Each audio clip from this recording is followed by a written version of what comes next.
Maggie stood in the quiet corner of the post office, clutching a small, tattered envelope. It had been 5 years since her father passed away, and yet every Christmas, she still wrote him a card. It started as a way to cope with the empty chair at their holiday table.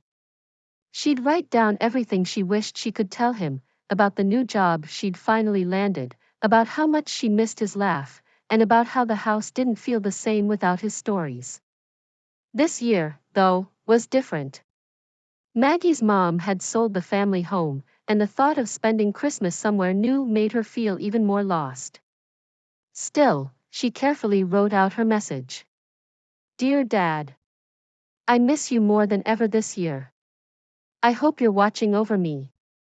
Merry Christmas. Love, Maggie.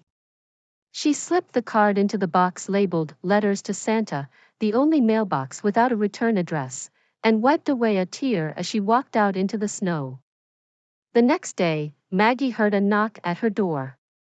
She opened it to find a delivery man holding a small, carefully wrapped box. There was no name, just a note attached. Some letters don't need a return address. Love always finds its way. Maggie's hands shook as she unwrapped the gift. Inside was a locket, her father's locket, the one he wore every day until the very end. She opened it and found a tiny photo of her family, taken on their last Christmas together. Tears filled her eyes as she clutched it close. She didn't know who had sent it or how it found its way to her, but for the first time in years, Maggie felt like her dad was there, reminding her she wasn't alone.